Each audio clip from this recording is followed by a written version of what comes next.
Welcome back. This is part two of the Identifying Mental Health Crises in Library presentation. So, we continue our discussion of de escalation by homing in on techniques that are specific to common mental disorders that patrons, as well as colleagues, might present in the workplace. Now, the caveat here is that not every disorder looks alike. So, what I'm doing is painting broad strokes with the intention of helping you to become more familiar with their signs and symptoms. In addition to educating you a bit about each one, I want to provide some specific de escalation techniques that apply to them as well. So, here are the disorders that I will be discussing. I made that decision based on the ones you're most likely to see in a library setting. So let's start with a mental disorder that is often hidden from us, but is perhaps most common among our patrons and colleagues. This used to be classified as mood disorders, but in the latest edition of the DSM 5, it was divided out into two sections: depressive disorders and bipolar disorders.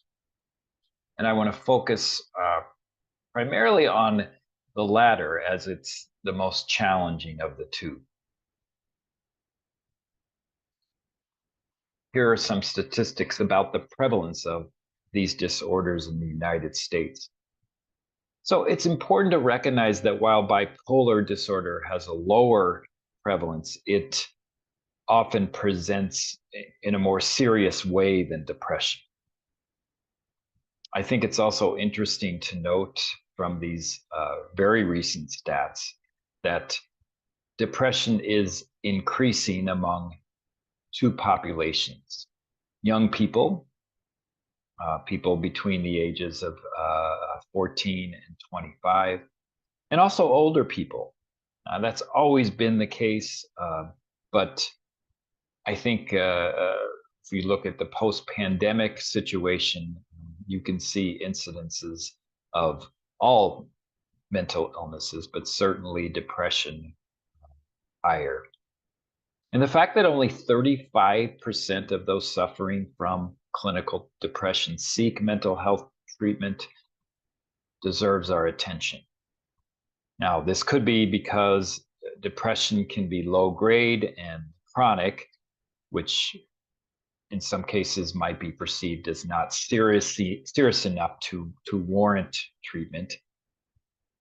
But we know there is a connection between depression and bipolar disorder and suicide, which means that we need to take the condition seriously in the best interest of the affected person to do so. This slide is a snapshot of the most common symptoms of both what we're going to call a manic episode and a depressive episode. Manic episodes are the highs associated with bipolar disorder, and depressive episodes would be called the lows. So individuals who are experiencing bipolar disorder are going to vacillate drastically between the right column and the left column. So usually intense emotion changes in sleep patterns and activity levels, and sometimes unusual behaviors. So keep in mind these behaviors differ among people, but it is important to recognize that what you're seeing here is out of the ordinary, which again speaks to the importance of getting to know your patrons, especially those who are frequent attendees at the library. Bipolar disorder can be present even when mood swings are less extreme. So there's a term for that: hypomania. It's a less severe form of mania. During a hypomanic episode, a person might feel very good, be very productive and function quite well. You may not sense that anything is wrong, but family and friends who know them will recognize this as an erratic mood swing or change in activity level. And again, that could be evidence of bipolar disorder. I want to say a word about severe episodes of mania or depression because they could have psychotic symptoms such as hallucinations or delusions. The psychotic symptoms tend to match this person's extreme mood. So, someone having psychotic symptoms during a manic episode, for example, may believe she is famous, has a lot of money, has special powers. Someone having psychotic symptoms during a depressive episode might believe he is ruined and penniless or that he's committed a crime. Certainly, psychotic manifestations of depression and bipolar disorder are rare, but they should be on your radar as possible indicators that someone is experiencing either mania or severe depression. So, how might you engage someone presenting with depression? Well, it's likely that the consensus will be nothing unusual, right? Someone with low energy or fatigue is someone you would just want to respect. But it's always important to assess for suicidal ideation. It is a myth to think that you're planting the idea of suicide in their mind if you ask about it. Asking, are you having thoughts of suicide? Or do you have a plan for doing so? Is the way to go. Most people who commit suicide want to talk about it. So let's think about how you might best encounter a patron who is experiencing mania. Well, this person is more likely to appear annoying or distracted than harmful to themselves or others. So you really want to, of course, listen for quick speech, racing thoughts, and recognize that it moves beyond just being annoying or distracting. So avoid patronizing or combative words. Telling someone during a manic episode to calm down will not produce the best results. Don't take anger or irritation personally.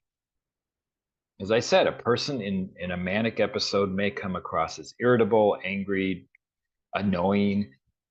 Recognizing that it's not about you, but is part of their condition is important. Give the person space. Sometimes it's appropriate not to respond to certain behaviors or words. Sometimes you'll want to help the person focus. So giving that person space to let it play out, as long as you can assess they're not harming themselves or others, might be the best course of action. Sometimes you have to let the depressive episode or the manic episode run its course. But always, I would suggest keeping a watch out on the person. You should be aware of the possibility that that person might put him or herself in dangerous situations or engage with other patrons in inappropriate ways. So keeping that person on your radar is imperative.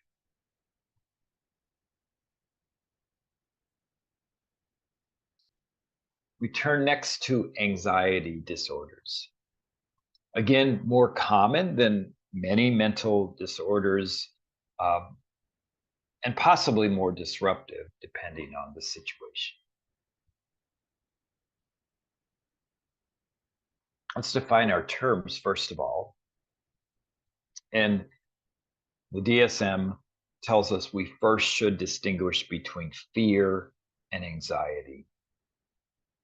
Fear is an emotional response to a threat that is real or perceived to be real. So someone walks into the library with a gun, you will have fear. It is and it is a natural emotional response.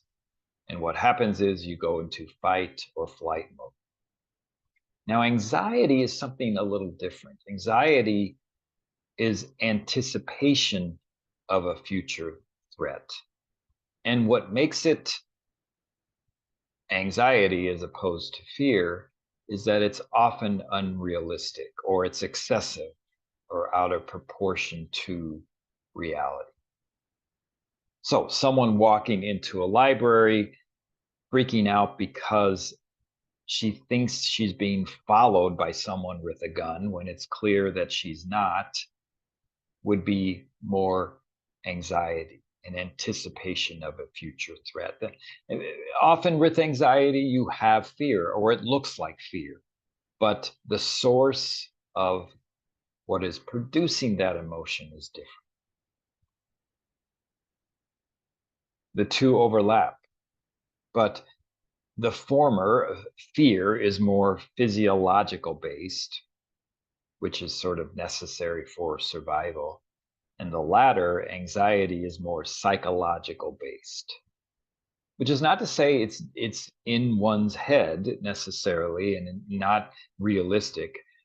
It's just that it is an anticipation of a future threat, which is often hard to prove or see, and unfortunately, harder to believe when a person is in that state. Specific phobia, I want to define, is a marked fear or anxiety, it could be either, about a specific object or a situation. Flying, fear of heights, receiving an injection, seeing blood, the Dewey Decimal System. That was a little joke. The key here is that the fear or anxiety is out of proportion to the actual danger posed by the object. So if I see a spider on a table, I might get out of my chair or try and kill it, but I won't faint or have unrealistic thoughts that it will kill me. Someone with a specific phobia might have those thoughts and exhibit those behaviors. Now, a panic attack is a feature that's prominently seen in anxiety disorders. It actually can be used with or seen with many other mental disorders, but they don't have to occur in order for there to be anxiety involved. I will talk a little bit more about panic attack in the next slide. But defined here, it's an abrupt surge of intense fear or discomfort that reaches a peak within minutes, accompanied by physical and our cognitive symptoms. I think it's important to know a little bit about panic attacks because this is what we might see in libraries with our patrons. If you would like an inside view of a panic attack, I would encourage you to click on this YouTube clip. You will see this the many voices that seem to be going around in one's head during an apparent panic attack. It's not an exaggeration to hear someone say, I can't breathe, or I think I'm going to die. Those are very real feelings, experiences in the moment of someone who's experiencing panic.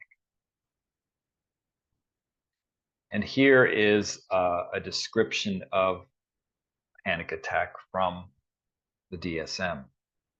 Palpitations, pounding heart, sweating, trembling, shortness of breath, feelings of choking or chest pain, nausea, feeling dizzy, chills, heat sensations, numbness, tingling. So as you look at these symptoms, what other condition are you reminded of? If you answered a heart attack, you're right. And you're certainly not a doctor. You're not expected to treat anyone with physical symptoms of this kind. But it is a good idea to know that panic attacks and heart attacks sometimes look the same from the perspective of an outside viewer. So, how do you know which is which? How do you discern what's a heart attack and what's a panic attack? And the simple answer, and the easy one, is to ask the person.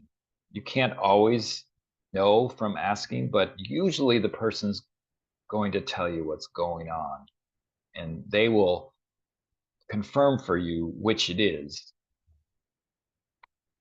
It's your best course of action there. So, how do you help someone who has a panic attack? Here's some suggestions from HealthLink BC. And I think the key here is to assess the situation, remain calm, help the person keep calm, engage the person in conversation. You can actually talk to someone and you can talk someone through a panic attack if that's what's going on. But you'll want to make sure you speak to that person in short, simple sentences. Never be unpredictable in your behavior, in your approach, avoid surprises. And if you get to the point where you are talking calmly about the situation, you can help the person breathe, you can help the person count slowly to 10 or backwards from 10. These are all techniques with the intent of helping to bring someone down, to calm someone down who might be experiencing a panic.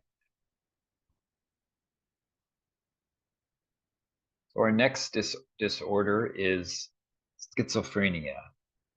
There are other psychotic related disorders that I'm not going to talk about, but this is one of the most misunderstood, and I think feared disorders because it has a specific manifestation that a lot of us don't understand and might be threatened by on some level. So let's start with some general misconceptions about schizophrenia. Common misperception, often perpetuated in the media, is that people who live with schizophrenia have split personalities. Well, this is actually a different disorder, and it's called dissociative identity disorder. So persons with DID, dissociative identity disorder, have two or more distinct personalities, and they can alternatively switch from one to the other. This is not someone with schizophrenia, however, although it may appear that way. Split or dual personalities is not a symptom of schizophrenia. People living with schizophrenia can lead functional lives. They may struggle, and they may struggle throughout their entire life, but there is treatment, and treatment is effective, and they can actually recover from the situation as best as possible and pursue meaningful life goals. One of the big misconceptions of schizophrenia is that those affected are violent. And research has shown that people with schizophrenia are much more likely to be harmed than to harm others. It does depend on whether that person is being treated, since it's also known that the illness can get worse over time.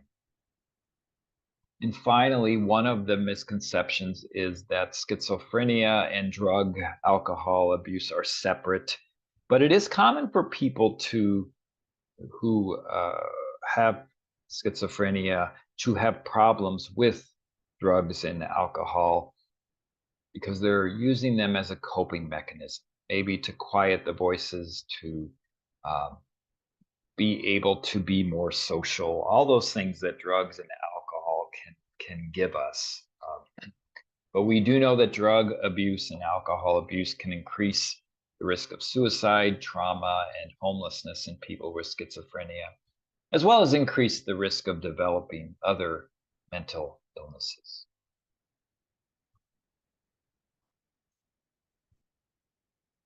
And now some common symptoms of schizophrenia. There's a lot here. I'll try to summarize as best as I can. I want to distinguish between positive and negative symptoms. Positive it does not mean positive in the sense of benefit. It means that it's a symptoms that it is an additional behavior not generally seen in people who don't have schizophrenia. For some people, these symptoms come and go. For others, they become stable over time, and they can be severe and at other times not noticeable at all. So we're talking about hallucinations, when a person sees, hears, smells, tastes, or feels things that are not real. Often hearing voices is the case. We're talking about delusions. So this is not so much seeing or hearing something that isn't there, but believing things that are not true. So believing that people on the radio or the television are talking directly to the person. Sometimes people who have delusions may believe that they're in danger or that others are trying to hurt them.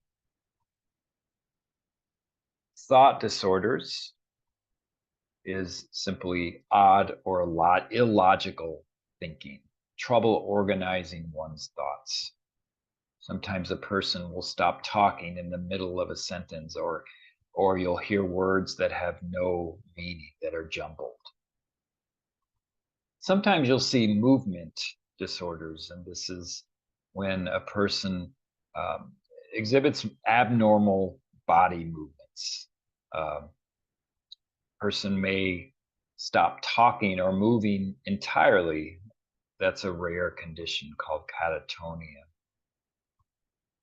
Now, moving on to negative symptoms. This is a category that refers to what you don't see or a lack of something.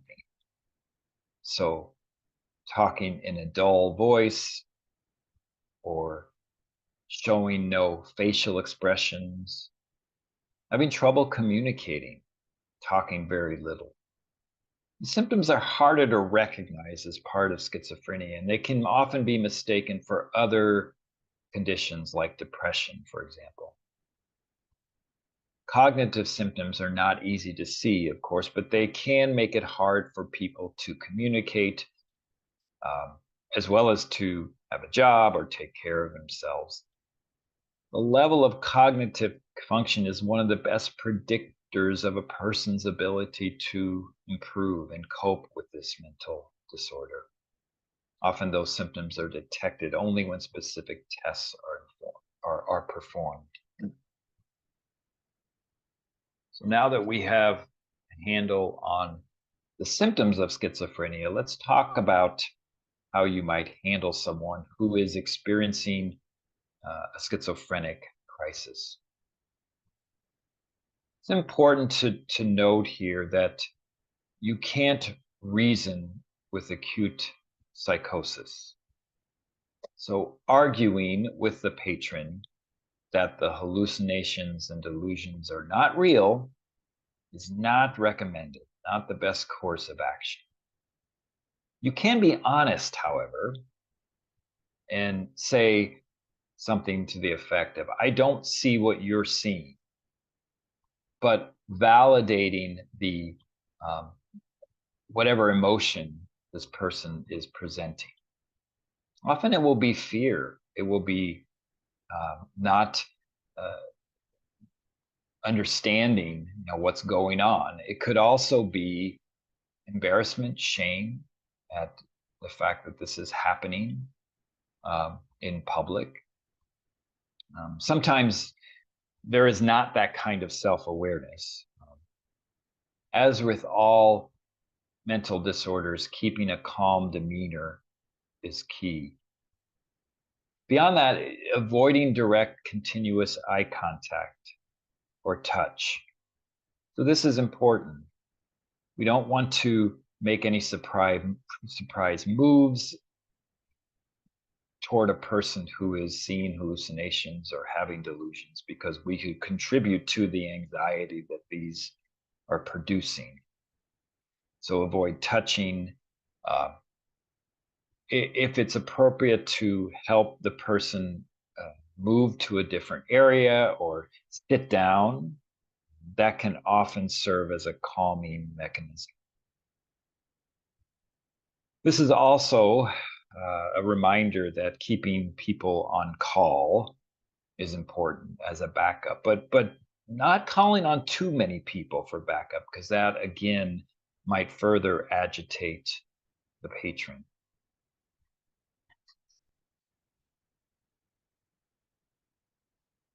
Next, we move on to PTSD, which stands for post-traumatic stress disorder.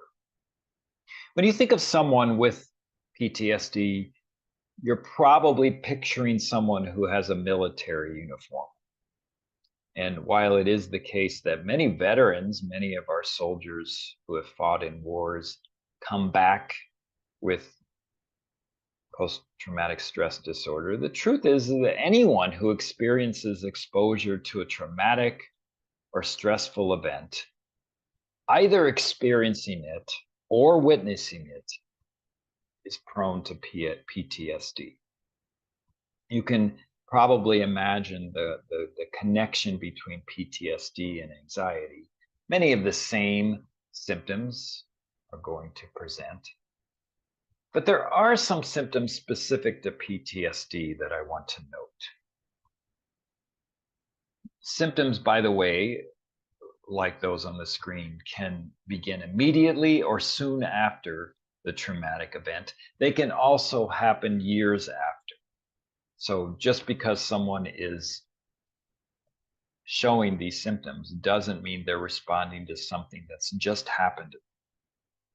And as you might imagine, these symptoms can cause significant problems in work or interpersonal relationships. They can even be severe enough to prevent a person from completing daily tasks. So let's talk about each one briefly. Intrusive memories. So these are recurrent, unwanted, and distressing memories of the traumatic event. Flashbacks are the experience of reliving the traumatic event, just as if it were happening again. There might be dreams, nightmares, but anything that could remind that person of the traumatic event might cause severe emotional distress or a physical reaction. Now, naturally, and sort of the opposite might occur in that the person might avoid or try to avoid thinking or talking or being reminded about that traumatic event. What is often seen, however, whether that person engages in intrusion or avoidance, is that there are negative changes in thinking and mood. So negative thoughts about oneself, hopelessness about the future. Sometimes it comes across in memory problems. And of course, all of that affects one's ability to manage relationships, with family, with friends, with librarians. Sometimes the negative changes can involve a lack of interest in activities, feeling emotionally numb. Note that the symptoms in this case tend to look an awful lot like depression.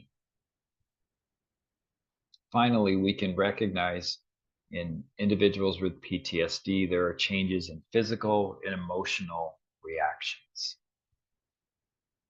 So this person will be easily startled, always appear to be on guard for danger.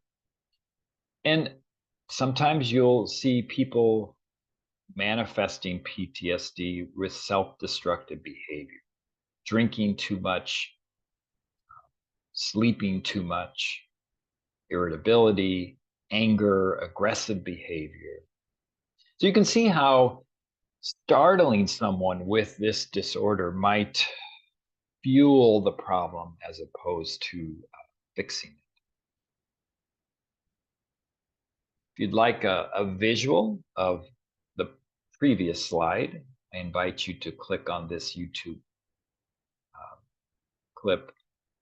Note the variety of faces of PTSD survivors. Note also the sources of PTSD.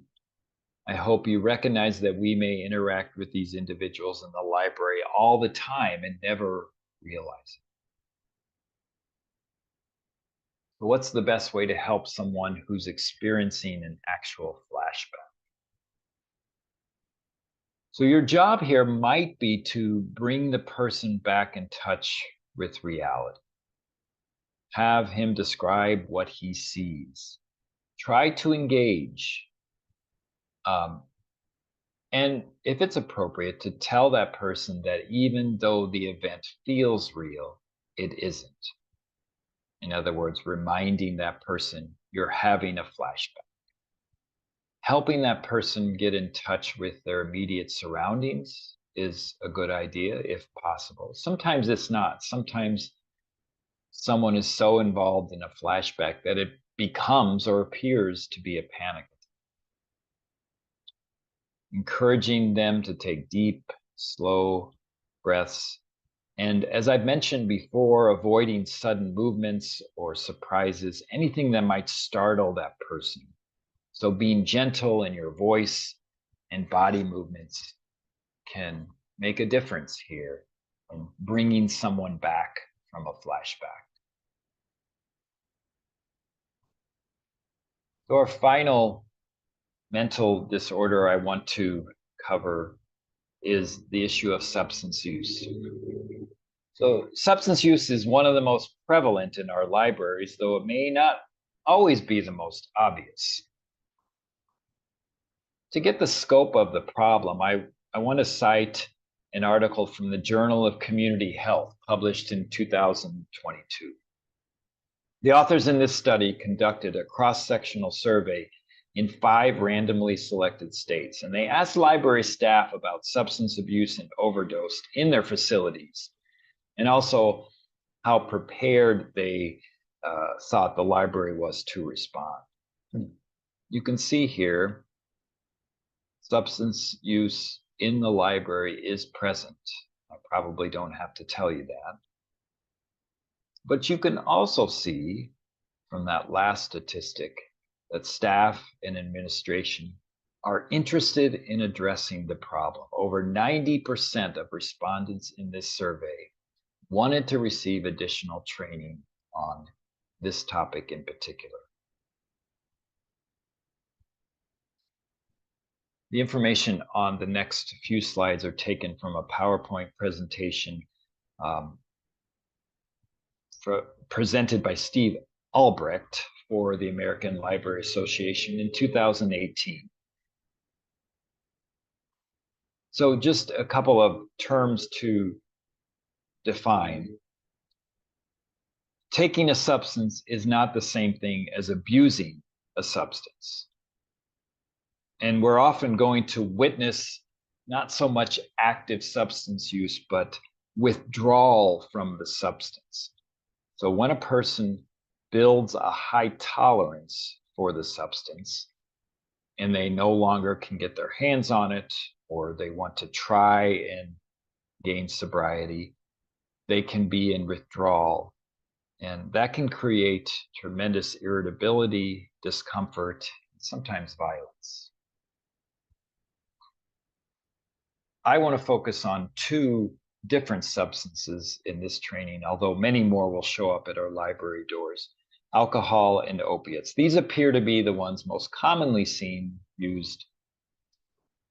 And these next slides will give you some basic information about each. Alcohol is actually a depressant, though initially it might appear to have the opposite effect, and it can slow down reaction times and affect motor skills. Note its connection to depression if it's chronically used. Notice also that there is the possibility of seizures if the person is going through withdrawal. Many of our patrons who are intoxicated with alcohol are likely to go on under the radar, but if not, they need to be on our radar because of the possibility of alcohol poisoning and overdose. I think sometimes people think that, oh, it's just alcohol, but there is something real about ingesting too much of that substance. And so here are some signs to look for. As you'll notice, a lot of those symptoms are similar to other disorders that we've talked about. If you suspect someone is in this condition, as indicated by these signs, definitely the go-to is to call 911. And now let's turn to opiates. Heroin, pain pills, methadone. Opiates are a type of drug used to reduce pain, and they work by binding to specific brain receptors to minimize the body's perception of pain. So just like alcohol, a person can develop a tolerance to an opioid, which means that they need to use it more and use more and more of it to feel normal or to achieve the feeling they had the first time they took the drug. And this physical dependence can lead to symptoms of withdrawal, as I mentioned, when the medication is stopped. So opiates have the potential to be more serious than alcohol. They are also a depressant, and they have a distinct presentation there, as you can see. Muscle relaxation, being on the nod, which looks like they're about to fall asleep, and slow pulse, slow reactions. Let me take a quick diversion here and talk about opioid use in Michigan. The date of these stats is 2020, but they're reporting 2018, which is often the case when you read articles. They report data 2 or 3 years earlier. And these are pre-pandemic stats. So we know that since the pandemic, there's actually been an increase in opioid use and overdoses. Opioids are not as easy to acquire from a doctor these days, but what that means is that users will try to find it elsewhere. And that elsewhere could be more dangerous drugs like fentanyl, heroin. Often they will not know what they get off the streets. They won't know what's in the drug, and so there's greater risk.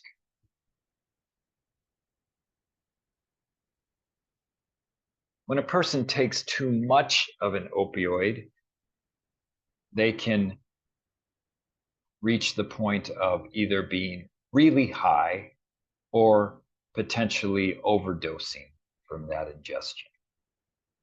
So here's a comparison of those two conditions: slurred speech, sleepy looking, nodding, very relaxed muscle movement, slow reactions. That's someone who is not to the point of overdose. And of course, when you get to the point where someone is perhaps overdosing, you're looking at slow heartbeat, deep snoring, gurgling. It may appear the person is not breathing, or maybe it's extreme sleepiness, difficulty to awaken, or a heavy nod, no response at all to stimulation. So when the person is experiencing a potential overdose, of course, the course of action is to call 911.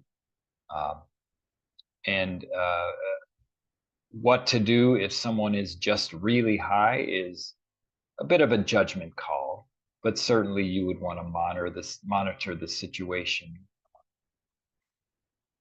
And of course, because we're talking about one of the most serious conditions that you might be presented with, you can rely on what many libraries are offering in either vending machines or behind reference desks, and that is Narcan or naloxone, it's called. So I would encourage you, if you have not done so, to get some training on how to administer Narcan. These two links will help you. Naloxone is an opioid antagonist, which means it reverses the effects of opioids on the body. But it is important to note that this is a temporary solution, and it does not stop the overdose for good. It's just really designed to help you buy time until a medical professional arrives on the scene. Note also that someone who is given Narcan might wake up immediately, but that doesn't mean they're in the clear. They still need medical attention. And if they wake up after being in a near overdose situation, they may be startled, which means they may be agitated. So make sure you have appropriate backup. The toolkit website linked here includes essentials for first responders, and it will show you the proper procedure for administering Narcan. Note, especially if you watch the video, the 3 Ps: peel, place, and press. So to wrap up our discussion today, I want to share a summary model that you can use for all patron interactions, whether they're mental health or non-mental health, crisis or not in nature.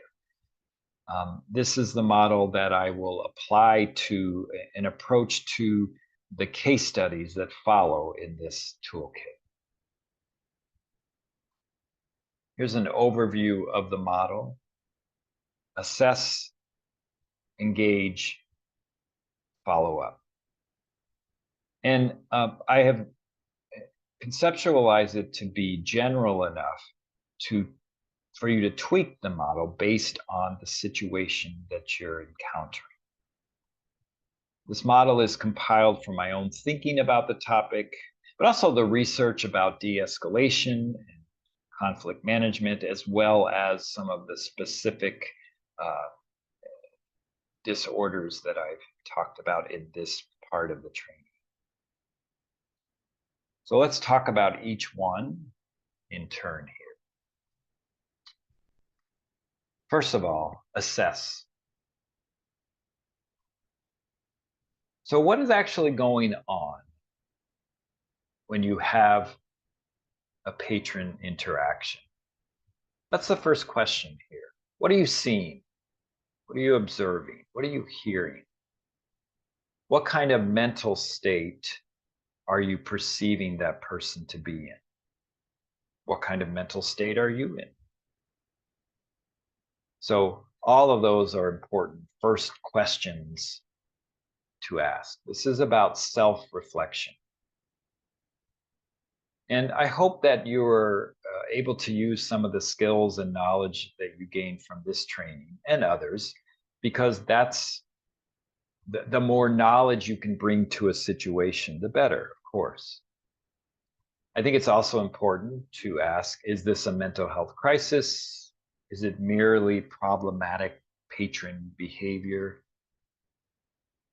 And I would say, under the second bullet point there, what is my role? Who else can help? Remember that your role is a librarian. You are not a social worker. You are not a security guard. Well, unless you're listening to this and you're a security guard. You may or may not be an administrator. So this is important to recognize what you need to know what is within your scope of practice, but also the other roles that might be of assistance for you or could take over in any given case. I have a question here regarding space because I think it's important for reasons to keep everyone safe. You may have to move to another area of the library that's more open or away from other patrons. Safety is key, and it really is much better to err on the side of being too safe than to not be safe at all. Now, I present these questions to you to ask yourself, but I also recognize that all of this often happens in a split second. Mental health crises, concerns, problematic behaviors, they're often erratic. They seem to come out of nowhere. So the expectation that you're going to be able to do a thorough and even accurate assessment, we need to give ourselves a little grace when we think about this particular part of patron interaction. So if you do decide to engage, because one of the decisions you may make in the assessment phase is to not engage or to let someone else engage, the next question is how to do that, how to engage, and putting some thoughts and skills about how best to do so. So we covered earlier in this training how to respond to numerous situations in our discussion of de-escalation skills. So the general rule of responding with calm, welcoming, yet firm verbal and nonverbal communication, I should add, is important. But so is the question, how do I keep myself safe? Again, I've said it before, but safety should be first and foremost on the mind of any staff member encountering a patron. Safety for all, including you, maybe especially. So keeping that in mind as you make decisions about how to be calm and welcome.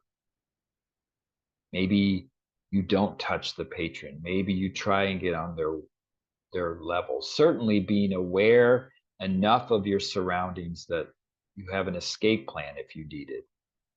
And maybe most important, it's important to recognize when an encounter simply isn't worth the risk it might present.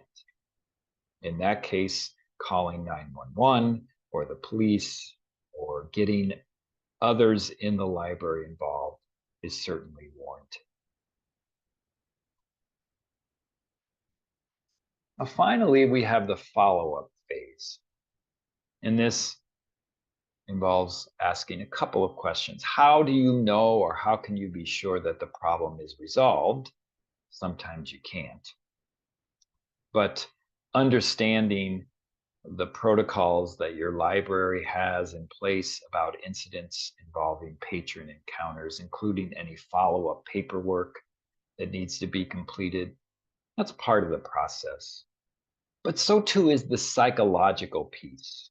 And this is one that often gets missed by administrators, by individuals who have difficult encounters with patrons, is that we need to have in place and also take advantage of support structures that will allow us to debrief the experience, that will allow us to take care of ourselves.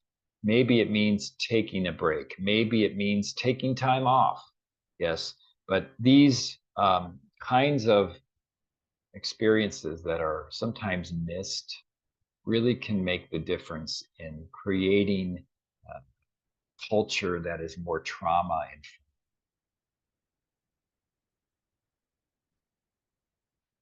So this brings us to the end of this part of the toolkit, and I invite you to move forward in the kit to consider some real life applications of the material in this curriculum. Members of the Michigan SAG committee have offered some real life case studies based on their lived experiences, and I wrote some narratives about each. I talk about how I would apply the assess, engage, follow up model, as well as the other content material in this training to the situations. I hope you find them useful. I hope you're able to have good conversations with colleagues and others about them. You'll find that I offer as many questions as I do answers, but that's purposeful. It's all in the interest of raising discussion around these very important issues. So I have my references for the presentation here. I encourage you to look up any that you found interesting. And finally, I am open to comments. I'm open to questions. I want to continue the dialogue with you if that is helpful. So I've been given permission to put my email address here. You're welcome to contact me about questions, concerns, anything to do with this material. So it's been my pleasure and privilege again to share a little bit of my research and the research that many others have done about how to effectively identify, understand, and respond to mental health crises. My wish is that it is helpful for you. Thank you for the good work that you do every day on behalf of your community.